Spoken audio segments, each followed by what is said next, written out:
Hvis du går ud og spørger folk i dag, som jeg spurgte dem, jeg sad ved siden af på en café lige før, så kigger de på mig, som om, at det har de aldrig hørt om før.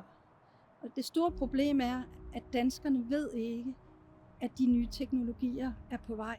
Danmark, Europa, er faktisk rigtig, rigtig langt fremme på industriel bioteknologi. Så vi er meget, meget godt positioneret til at levere de her produkter på en sund og på en god måde.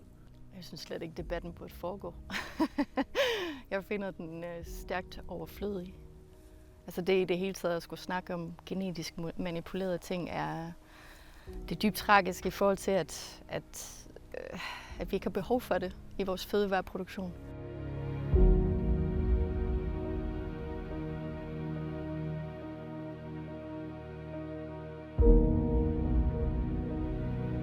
Det er en rigtig vigtig debat, fordi det kommer til at påvirke hele, både den måde, vi producerer på, men også de fødevarer og det, vi indtager. I dag, hvis man bruger de nye genteknologiske teknikker, så kan man opnå det samme hurtigere. Det kunne for eksempel være planter, som kan arbejde sammen med mikroorganismer og selv fixere næringsstoffer. Vi ved meget lidt om de nye afgrøder, og vi ved meget lidt om, hvordan de fungerer, når de først begynder at blive dyrket. Vi har simpelthen ikke ret mange erfaringer med dem. Så i stedet for at snakke om de her teknologier, så skulle vi lige træde et skridt længere tilbage og ned og finde årsagen til alt det her. Fordi mange af de teknologier, vi får brug for, eller tror vi har brug for, ligger faktisk i den måde, vi producerer på. At det er blevet en meget monokultur. Jeg vil tillade mig at være skeptisk overfor, om de nye teknikker bringer noget godt til landmænd, til forbrugere og til miljøet.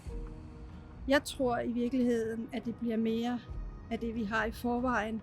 Alt for store marker med kun én afgrøde, med masser af bekæmpelsesmidler, som giver os mere forurening. Theoretically, it's of course possible that the new genetic technologies could have benefits for society, for the environment, but we don't know. And in fact, science is not unanimous about the impacts. And so what I would ask instead is, who do these benefits actually flow towards? Det er de problemer, der er nu, at vi for eksempel ikke ved ret meget om de interesser, som er bag de nye genteknologier.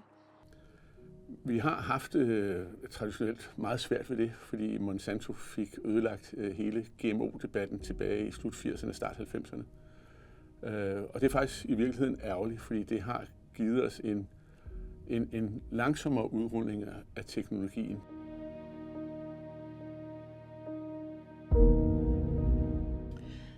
The question we should ask instead is really whether we need these new biotechnologies. Do they help us address a challenge or solve a situation that we cannot address in any other way? Så kender eksperterne heller ikke, hvad konsekvenserne er, fordi det er helt ny teknologi. Ja, de nye teknikker giver helt klart nogle nye muligheder, som vi før skulle opnå gennem mange års avl og krydsningsarbejde med planter for eksempel i dag. Hvis man bruger de nye genteknologiske teknikker, så kan man opnå det samme hurtigere. Det kunne for eksempel være tørkeresistente planter.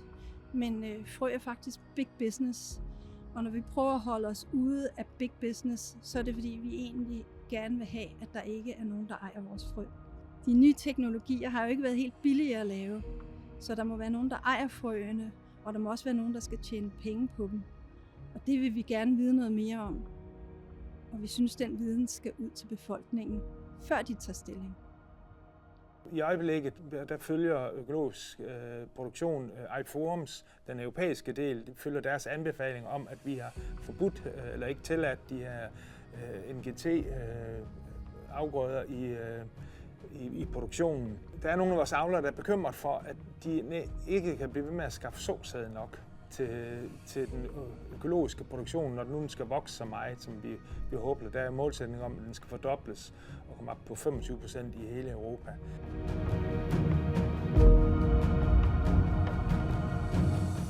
Vi har et fødevaresystem, som kunne fungere, hvis det var, vi kiggede på økologiske processer. Så vi kunne løse de problemer, vi har i dag. ved at arbejde meget mere simpelt og meget mere naturligt. Det er ikke på marker som denne her, at mad til verden bliver dyrket. Den store del af maden, der føder hele verdens befolkning, bliver dyrket af småbønder. Det er små marker. De dyrker mange forskellige ting. De dyrker frø, som er genetisk uensartede. Og det er faktisk det, der giver robuste dyrkningssystemer. The most important question really is, do we have any other ways to address these challenges that are cheaper, that are less risky? I think we do have these other solutions. Agroecology, which is basically a form of nature-near farming, has been shown to provide all of the things that are being promised around new genetic technologies at a fraction of the cost. Så når vi er usikre på, hvad det er, der sker med vores klima, hvad det er, der sker med vores handelsrelationer, hvad det er, der sker med vores miljø, så var det måske en idé at kigge til ældre frøsorter, som vi i virkeligheden ved fungerer godt.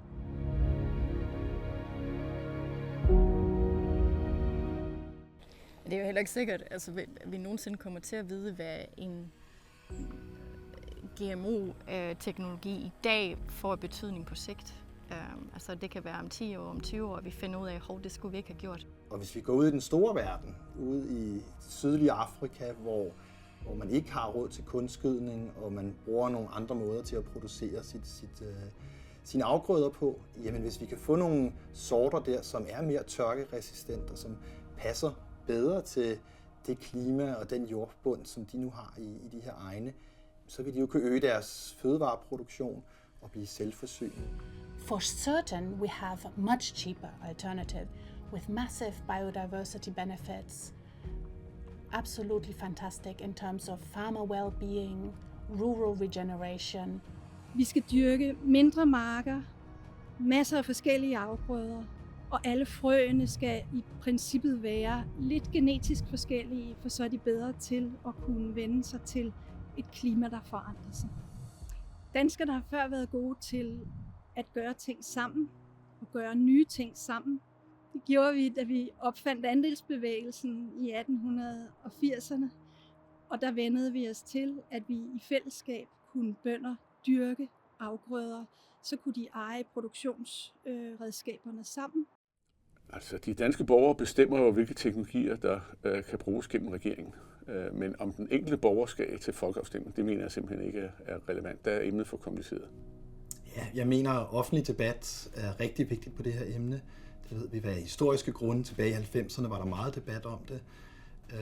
Og man kan sige, at de nye teknologier, vi har, giver en række nye muligheder, som vi bliver nødt til at debattere.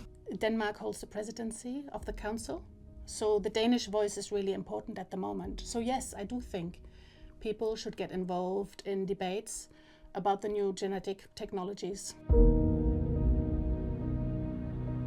Jeg tænker, at vi i hvert fald skal have noget oplysning, for så at kunne tage nogle valg selvstændigt.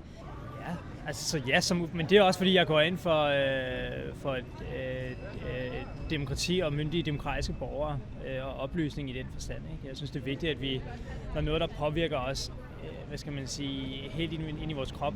Det handler om at ændre på nogle planter eller frugter eller sådan et eller andet for at gøre, at de kan holde sig bedre mod pesticider eller sådan et eller andet den stil. Nej, jeg er fuldstændig blank. Fuldstændig. Det kommer helt bag på det der. Jeg har godt hørt ordet, men jeg har aldrig sat mig ind i, hvad det egentlig er. Aldrig. Jamen, det er et meget svært spørgsmål, fordi vi har jo ikke informationerne for at kunne lave de samlede vurderinger.